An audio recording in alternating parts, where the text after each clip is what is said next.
বলবে উম্মত 23টা বছর কাইদা, চোখের পানি ফেলে, রক্ত জড়িয়ে, পেটে পাথর বাইদা, ক্ষুধার কষ্ট সয়ে বিনিময়ে এই আমল নামা পাইলাম।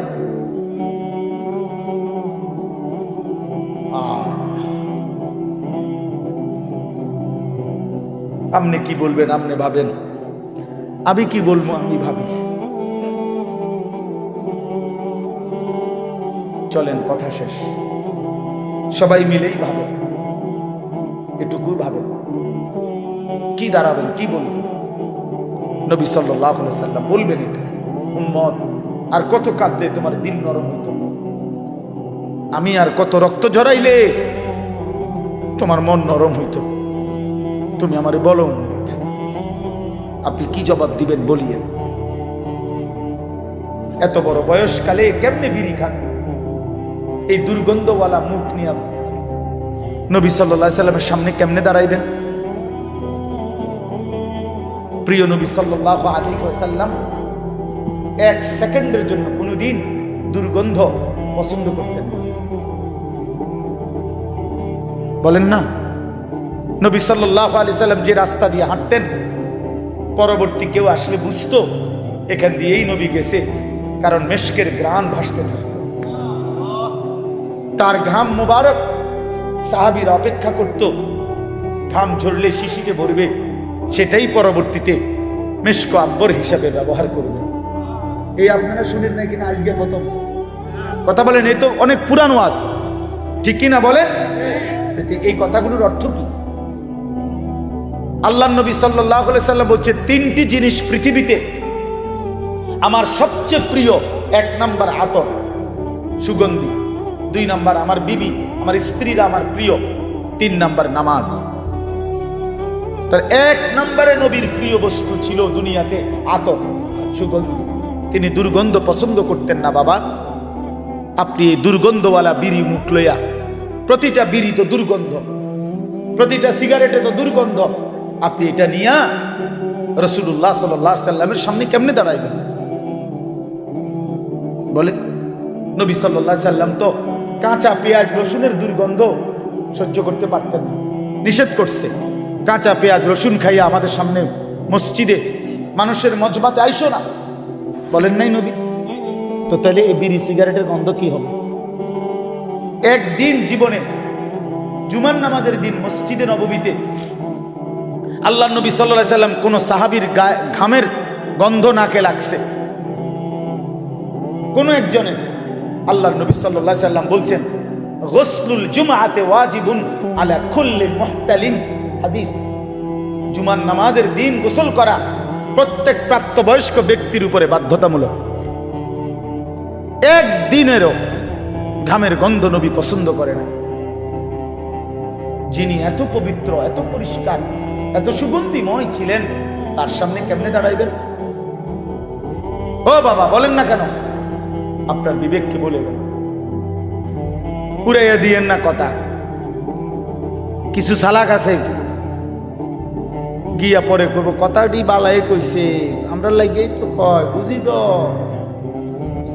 পারি না, মানলে তো ভালো হইতো। আসলে আলাপ পাঠ ছাড়ি আলাপ আলাপ করে, ওটা মস্কারি করে, বুঝি তো আমরা রে তো কইছে, কথা তো বালাই কইছে, মানলে তো বালাই হইতো, হারি তো না, হারি তো না। ভাতের থালা খাইতে ভাত, বাহ খানা ভাত কতুটি খাইয়া আবার চা দোয়ানে গিয়া আবার পেঁয়াজু খায়, আলুর চপ খায়, আবার বন খায়, আবার চা খায়, আবার বিড়ি। একটা ছোট্ট কথা মনে রাখবেন, যে কোনো কেউরে জিজ্ঞাসা করেন, একজন ডাক্তারকে জিজ্ঞাসা করেন, বিড়ি সিগারেটের মধ্যে কোনো পুষ্টিও নাই, কোনো আপনার শরীরের ক্ষুধা নিবারণও হয় না, পুষ্টিকর কিছুও হয় না। তো যেই খাবারের মধ্যে কোনো পুষ্টিও নাই, কোনো ক্ষুধাও নিবারণ হয় না, আল্লাহর কসম, আল্লাহর কসম, এটা জাহান্নামী খাবার। এটা কোরআন শরীফের আয়াত, এটা জাহান্নামীদের খাবার। লা ইউসমিনু ওয়া লা ইউগনি মিন জু। এইটা যেই খাবার শরীরে পুষ্টি যোগায় না অথবা ক্ষুধাও কি করে না, নিবারণ করে না, কোরআন শরীফে আছে এই খাবার জাহান্নামীদের খাবার। এরপরেও যদি কারো বিবেকে না হয় তো এবারে কি দেখা গেল, এবারে বিরিয়ানি খাবে এবার বিরিয়ানি আমরা ধরাইব। হ্যাঁ, আরে কত মান আমরা বুঝি না, আরে হুজুর রাখো না, মানে এত কত মোড়া তাজা হুজুর দেখছি বেটা, দেড় বুড়া হুজুর আইছে এনে আমার মতো ডাকাতের সরাইব, লড়তাম না বেটা, যে রুম আছি এ রুমে থাক, ব্যস্ত দিলে দোক না দিক না, এসব বললে উড়াইয়া দিয়েন না। আখেরাত আসলেই কঠিন, আখেরাত আসলেই কি কঠিন। আল্লাহ আমাদেরকে বুঝ দান করেন। এবার তরজমা শুনেন, শুধু আল্লাহর হুকুম মানলে, আল্লাহর অনুগত থাকলে, কোরআন সুন্নাহ মতো চললে, আল্লাহ তাআলা কোরআনের ভাষায় এই সূরায় বলছেন ওই মানুষদেরকে বলে আবরার, নেককার। এই সূরার মধ্যে আল্লাহ মানুষকে দুইটা ভাগ করছে। নেককার যারা সৎকর্মপরায়ণ তাদেরকে আল্লাহ বলছে আবরার, আর যারা পাপী নাফরমান আল্লাহ তাদেরকে বলছে ফুজ্জার। তো এখানে আমি যেই 5টা আয়াত পড়ছি, এই 5টি আয়াতে আল্লাহ তাআলা আবরার যারা নেককার তাদের পুরস্কার ঘোষণা করছে। ইন্নাল আবরারা লাফি নাঈম, আল্লাহ বলেন আমার নেককার বান্দা যারা হবে তারা নেয়ামতে নেয়ামতে ভরা চির সুখের জান্নাতেই বসবাস করবে। আচ্ছা, জান্নাতের নিয়ামত কি পরিমাণ? তো আল্লাহ কোরআনে বলছে ইদা রাআইতা সাম্মা রাআইতা নাঈমান ওয়া মুলকান কাবীরা। এটা বলতেই মজা লাগে আমার। ইদা রাআইতা সাম্মা রাআইতা নাঈমান ওয়া মুলকান কাবীরা। আল্লাহ বলছে অর্থ হলো এই, আমার বান্দা জান্নাতে ঢুকবে, জান্নাতের নিয়ামত দেখবে, আবার দেখবে, আবার দেখবে, আবার দেখবে, ঘুরে ঘুরে দেখবে, চোখ ফিরায়া ফিরায়া দেখবে, দেখবে শুধুই নিয়ামত, নিয়ামতে নিয়ামতে এক বিশাল রাজত্ব আল্লাহ তারে দান করছে। আল্লাহ বলবে বান্দা তুই দেখবি কতক্ষণ, আমি দেখাবো কতক্ষণ, চল তুই আমার লোক পারবি কেমনে, তুই আমার লোকে কেমনে পারবা বান্দা? লাহুম মা ইয়াশাউনা ফিহা ওয়া লাদাইনা মাজিদ। বান্দা যা চাইবে জান্নাত তা তো মিলবেই। আল্লাহ বলেন এর অতিরিক্ত আমার কাছে আছে আরো অগণিত। সুবহানাল্লাহ। ইন্নাল আবরারা লাফি নাঈম, নিয়ামতে নিয়ামতে ভরা জান্নাতেই থাকবে। আলাল আরাইকি ইয়ানজুরুন, এরপরে দ্বিতীয় আয়াত আলাল আরাইকি ইয়ানজুরুন, আল্লাহ বলেন আমার নেককার বান্দা জান্নাতের সিংহাসনে বসে দেখতে থাকবে। কি করতে থাকবে? আবার বলেন কোথায় বসে কি দেখবে? 3 জিনিস, আর আমি কই তাফসীরে কুরতুবীতে আছে 3 জিনিস দেখতে থাকবে জান্নাতের সিংহাসনে বসে। 1 নাম্বার, আল্লাহ তাআলা তাকে যেই বিশাল রাজত্বের নিয়ামতে ভরা জান্নাত দিছে পুরাটা এক নজরে দেখবে।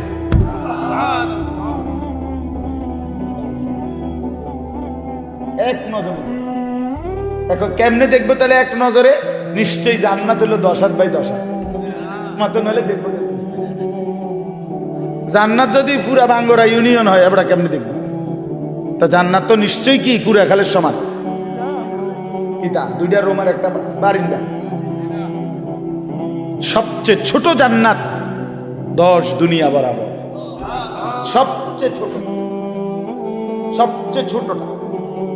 এই 10 দুনিয়া বরাবর জান্নাত সে এক নজরে জান্নাতের সিংহাসনে বসে দেখতে থাকবে। যদি বলেন এটা কিভাবে সম্ভব, তা আমি বলি দোয়া করেন আল্লাহ আমারও জান্নাত যেন দেয়, আমনেরও যেন দেয়, দুজনে মিললে আমরা একসাথে দেখা আমনে আমারে বুঝাই করবেন, আমি আল্লাহ কবুল করেন, নিয়ত করেন, আমিন বলেন। আল্লাহর কাছে জান্নাত চাইবেন না? জান্নাত তো আমগুলো লেগে বানাইছে আল্লাহ, ইমানদারের জন্য বানাইছে না। নাইলে আমি কেমনে কইতাম এটা কিরকম হইব, কেমনে দেখবো? আমি কি মিশনারিটা দেখছি? এই জন্যই বললাম একসাথে যদি আল্লাহ আমগরে জান্নাতি বানায় তা আমিও দেখুম, আপনিও দেখবেন, আমি আপনার বুঝাই কম, আপনি আমার বুঝাই কইবেন। আলাল আরাইকি ইয়ানজুরুন, এইলো এক। 2 নাম্বার, জান্নাতি ব্যক্তি জাহান্নামের দৃশ্য, আযাবের দৃশ্য জান্নাতের সিংহাসনে বসেই সচক্ষে দেখতে আর চিৎকার দিয়া বলবে, হায় মাওলা, আপনার কত বড় দয়া, আপনি আমারে কি জঘন্য ভয়ানক জাহান্নাম থেকে বাঁচায়। এই কয়টা হলো? 3 নাম্বার। 3 নাম্বারটা কই? আল্লাহু আকবার। 3 নাম্বার হইলো একটু জিরান, তারপর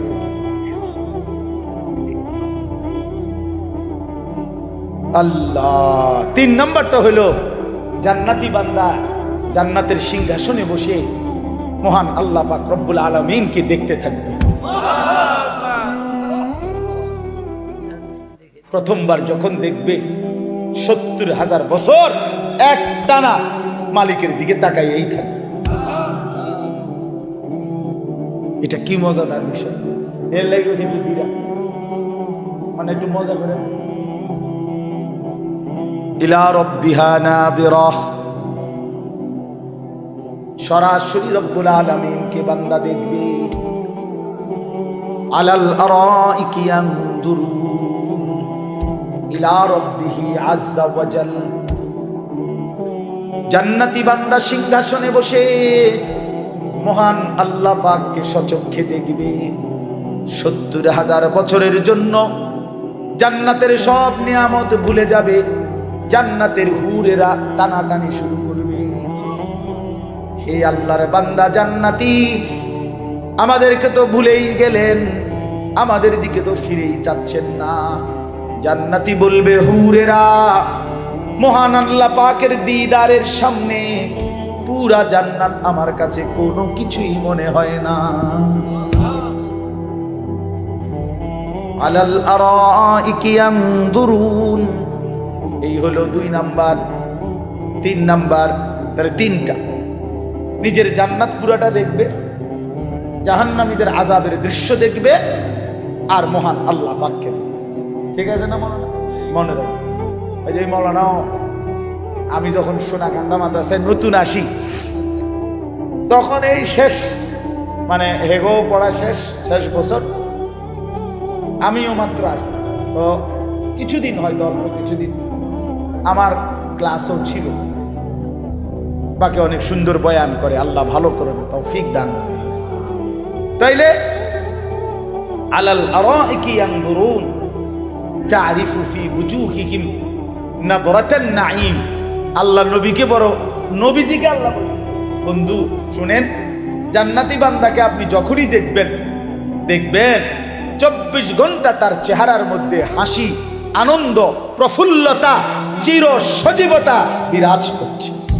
1 সেকেন্ড কোনো ক্লান্তি, বিরক্তি, পেরেশানি, অস্থিরতা বলতে কিচ্ছু নেই। তারিফু ফি ওয়ুজুহিহিম নাযরাতান নাঈম। হ্যাঁ, আচ্ছা, এই যে বাহিরে যারা এতক্ষণ দূরে দূরে, এরা এই বেশরমরা কেমনে আইয়া বইব এখন? না না, এগো, আচ্ছা, এগো তো একটা চোখ শরম তো আছে মানুষের না। এখন যখন বসবে, এখন মুনাজাতের টাইমে এগো লজ্জা লাগবে না? শরম কম হইলে যা হয় আর কি, লজ্জা কম থাকলে যা। ইউসকাউনা মির রাহিকিন মাখতুম, এই শেষ। এবার আরে 2 রায়। এবার শুনেন, আল্লাহ বলেন জান্নাতি বান্দাকে পান করানো হবে শরাব, জান্নাতি সুস্বাদু পানীয়, মাখতুম মোহরাঙ্কিত, সিল মারা। এই কথাটা আমি এমনি বুঝাই আগে, তাহলে বুঝবেন ভালো। মনে করেন এই যে এটা একটা বোতল পানি, এখন এটা একদম ইনটেক বোতল, বাকি পানি যেহেতু আমার পুরোটা লাগবে না, তো আমরা তিনজনে মিল্লা খাইলাম, আমি, হানিফ ভাই, সেলিম ভাই, একদ্দু করে আমরা শেষ করলাম। তাহলে এক বোতল দিয়ে কয়জনে খাইলাম? আল্লাহ তাআলা বলতেছে আমার বান্দা জান্নাতের মধ্যে পানীয় যেটা পান করবে শরাব, সেটা প্রতিটাই থাকবে ইনটেক, মোহরাঙ্কিত, সিল মারা। একটা তিনজনে খাইবে না, একটা দুইজনে খাবে না, প্রতি বোতল নতুন নতুন।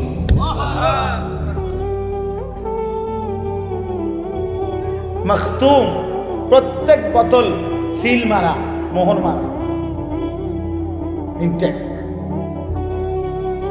হ্যাঁ, তিনজনে ভাগ করে খাওয়ানোর মতো জান্নাত। আল্লাহ বলে কস কি বান্দা, এটা জান্নাত। দেখি সাপের বাজার না, আমার মাদ্রাসা আছে না, এটা জান্নাত বান্দা। এখানে আমার বান্দা রাহিকিম মখতুম, মোহর আঙ্কিত, সিল গালা করা, মোহর মারা পানীয়, প্রতি বোতল প্রতি গ্লাস নতুন নতুন শরাব পান করবে। খিতামুহু মিস্ক, এই শেষ আয়াত আল্লাহ তাআলা বলেন এই মোহর যেটা মানে সিল, যেটা দিয়ে আটকায় রাখছে আর কি বোতলটা, এটা যখনই উঠাবে, প্রতি মোহর সরাইলেই পুরা চতুর্দিক, পুরাটা মজমা মেশক আম্বরের ঘ্রাণে ভরে যাবে। খিতামুহু মিস্ক, খিতাম মানে এই মোহর, মানে মুখখাটা, সিল যেটা মারছে আর আটকায় রাখছে, যেটা খুললেই কি বের হবে? মিশকের ঘ্রাণ। ওয়াফি যালিকা ফালিয়াতানাফাসিল মুতানাফিসুন। এই শেষ কথা হলো আল্লাহ এবার উপদেশ দিচ্ছে, অতএব আমার বান্দা এমন চমৎকার জান্নাতের জন্যই তোমাদের প্রতিযোগিতা করা উচিত। বুঝছেননি বাংলা কথাটা? এমন সুন্দর জান্নাতের জন্যই, এমন চমৎকার মজাদার জান্নাতের জন্যই তোমাদের কি করা উচিত? প্রতিযোগিতা। তাফসিরে মাআরিফুল কোরআনে লিখছে, হে আল্লাহর বান্দা, আল্লাহ বুঝাইতে চাচ্ছে অতএব হে বান্দা, দুনিয়ার জন্য প্রতিযোগিতা কইরা কোনোই লাভ নাই। এটা সূক্ষ্ম কথা শোনেন, আমার কাছে খুব ভালো লাগছে এই কথাটা, যে লিখছে দুনিয়ার জন্য প্রতিযোগিতা কইরা সর্বোচ্চ চেষ্টা করে যে প্রথম হবে, ফার্স্ট হবে, সেও মরে যাবে, যে লাস্ট হবে সেও মরে যাবে। জিতলেও কবরে, হারলেও কবরে, তো লাভ হইল কি? বুঝেন নাই কথাটা? এটা দারুণ কথা না? মানে দুনিয়া আমি একবারে ঠিক আছে, আমি এক নম্বর ধনী হইছেন তো, তাহলে মরবেন নি আগে, এটা তো লাভ হইল কি? আর এক নম্বর হইয়া কি লাভ হইল? এমন যদি হইতো যে আমি ফার্স্ট হয়েছি, আমার মরণ নাই, বাকি যারা লাস্ট হয়েছে তারা মরে যাবে, এরা যেহেতু পাস করছে না। তাহলে দুনিয়ার মধ্যে কোনো প্রতিযোগিতা করে লাভ নাই, দুনিয়া নিয়ে কারাকারি করে লাভ নাই। জিতলেও মরে যাবা, হারলেও কি? ফার্স্ট হইলেও কবরে, লাস্ট হইলেও কি? কবরে। অতএব যেটা আমার থেকে চলেই যাবে, যেটাকে আমি ছাড়তেই হবে, তার জন্য প্রতিযোগিতা না করে ওয়াফি যালিকা ফালিয়াতানাফাসিল মুতানাফিসুন, আল্লাহ বলে জান্নাতের জন্য প্রতিযোগিতা করা উচিত। লিমিসলি হাদা ফালিয়ামালিল আমিলুন, এই জান্নাতের জন্য তোমাদের নেক আমল করা উচিত। ফালিয়ারগাবির রাগিবুন, আগ্রহ উদ্দীপনা তোমাদের থাকা উচিত।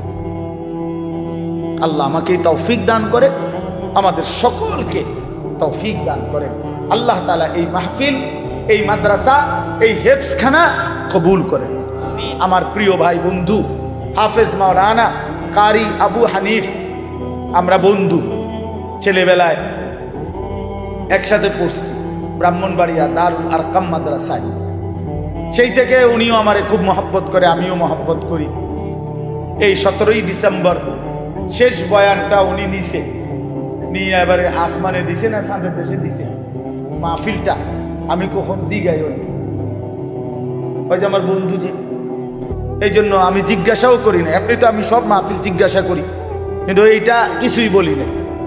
ঠিক আছে ভাই, হানিফ ভাইয়ের মাহফিল এটা, সে যেখানে মনে হয় দিব, একখানে মনে আছে। তো পরে শুনি যে 2 দিন আগে মনে হয় আমারে, হ্যাঁ ওই আমাদের পুরাখাল মাহফিলের দিন বলতেছে হুজুর এখানে আপনার আরেকটা বয়ান আছে। আমি কি জানি, আমি তো বয়ান কয় যে 17ই ডিসেম্বর হানিফ ভাইয়ের যে বয়ান এইটা ঠিক আছে, আলহামদুলিল্লাহ, কোনো অসুবিধা নেই, আল্লাহর কথা বললেই না, ঠিক কিনা বলেন? কবি ইধার কবি উধার, কখনো একদিকে কখনো সেদিকে, কখনো নিচে কখনো উপরে, কখনো দুয়ারে দুয়ারে। আল্লাহর কথা বললেই লাভ, আল্লাহর কথা শুনলেই লাভ, আল্লাহর পথে আসলেই লাভ। ধাক্কা ধাক্কি না করি ভাইয়া বাপ, চলেন সবাই জান্নাতি হো, জান্নাত অনেক বড়। এই আমরাই মানুষই গুণ জান্নাতে ঢুকলে আর তো লোক ঢুকতে তো না, ঠিক না? কথা বলেন না কেন? মানে আমরা এই কয়েকজন জান্নাতে যদি ঢুকে যাই, এরপরে তো আর বনবাহী লোক ঢুকতে পারতো না, আর তো জায়গা হইতো না, তো আর অসুবিধা কি, সংকীর্ণতার কি দরকার? জান্নাত তো অনেক বড়, অনেক বিশাল জান্নাত, অনেক বিশাল জান্নাত। জান্নাতি বান্দা কোরআনে আছে আর তাফসিরে আছে, একসাথে 70,000 জান্নাতি হাত ধরাধরি করে দরজা দিয়ে যখন ঢুকবে, আল্লাহর কসম কেউ কারো পিছনে দ্বিতীয় জন হবে না। বুঝছেন আছে কি হবে না? না দ্বিতীয় জন না, মানে একসাথে আগে এরপরে এমন তো এটা কেমন দরজা? হ্যাঁ, এটা দরজাটা কত বড়, পাল্লাটা কত বড়, জান্নাত কত বড়। দরজা তো স্বাভাবিকভাবে ভিতরে রুমের জন্য ছোট হয় নাকি দরজা বড় রুম ছোট, এমন তো না। না না, দরজার চাইতে রুম বড় না, তো তাহলে দরজাই যদি হয় এই সাইজ, ও ভিতরের অবস্থা কিনা আমি এইটা বুঝাইতে চাই। 70,000 ইমানদার ঢুকতে কেউ কারো দ্বিতীয় হবে না, একসাথে ঢুকবে। আল্লাহ আমাকেও তৌফিক দান করেন, আমাদের সকলকে তৌফিক দান করেন। আপনারা দ্বীনকে ভালোবাসেন, আল্লাহকে ভালোবাসেন, প্রিয় নবী সাল্লাল্লাহু আলাইহি সাল্লামের সুন্নাতকে, দ্বীনকে ভালোবাসেন। চলেন সবাই মিলে সুন্নাত তালাশ করেন, আল্লাহকে তালাশ করেন, কোরআন তিলাওয়াত করেন, জিকির করেন, নবী সাল্লাল্লাহু আলাইহি সাল্লামের এক এক সুন্নাত ধরে তালাশ করে আমল করেন। যে যেখানে থাইকা পারেন, যে যেই পীরের কাছে, যে যেই আল্লাহওয়ালার কাছে, যে যেই হক্কানি আলেমের কাছে থাকেন, কোনো আপত্তি নাই, কিন্তু শুধু অনুরোধ একটাই হলো, আল্লাহর কোরআন পড়েন, রাসূলুল্লাহ সাল্লাল্লাহু আলাইহি সাল্লামের সুন্নাত খুঁজে খুঁজে তালাশ করে করে আমল করে একসাথে চলেন, জান্নাতি হওয়ার চেষ্টা। রাসূলুল্লাহ সাল্লাল্লাহু আলাইহি সাল্লামের সুন্নাতের অনুসরণ করেন, আল্লাহর কোরআন তিলাওয়াত করেন, হালাল রোজগার করেন, হারাম থেকে বাঁচেন, বউ বাচ্চা পরিবারকে দ্বীন শিখান, নামাজ পড়ান, ছোট বাচ্চাকে বঞ্চিত করেন না, ছেলেকে মেয়েকে আল্লাহর কোরআন থেকে বঞ্চিত করেন না। এই পৃথিবী গোটাটাও যদি আপনি সন্তানকে দেন আর আল্লাহর কোরআন থেকে বঞ্চিত করলেন, আল্লাহর কসম আপনি তারে কিছুই দেন নাই। আর কোরআন দিয়েছেন তাকে, তার কলিজায়, গোটা পৃথিবীও যদি সে না পায়, সে কিছুই হারায় নাই, সে সব পাইছে। জুতু মেরা তো সব মেরা, যখন আল্লাহ আমার সবই। অতএব আজকের এই সুন্দর মাহফিল মজমা আল্লাহ তাআলা কবুল করে নেন। আপনাদের কাছে আমার বিনীত অনুরোধ, এক্ষুনি আমি দোয়া করব, দোয়ার আগে মেহেরবানি করে মাদ্রাসার জন্য প্রত্যেকে আপনাদের সাধ্যমতো এই 2-4 মিনিট মাদ্রাসার জন্য একটু সহযোগিতা করেন, ভালো হবে। অংশগ্রহণ করিলে বরকত হবে, ঠকবেন না। আমি বললাম ঠকবেন না। যদি কেউ পরে দিবেন বলেন তো লিখে রাখুন, আর নগদ দিলে দেন, এক্ষুনি দেন, আমার হাতে দিলে দেন, নাই তো কোনো একজন ভাই উঠেন, উঠা আপনি তুলে নেন। কিন্তু সবাই মিলে মাদ্রাসাকে তালেবে এলেম, এতিমখানা, বাচ্চাদের জন্য দিন শিখবে, দিন শিখতেছে, আপনারা মেহেরবানি করে দান করেন। আল্লাহ আপনাদেরকে তৌফিক দান করেন, আল্লাহ আপনাদেরকে কবুল করে নেন।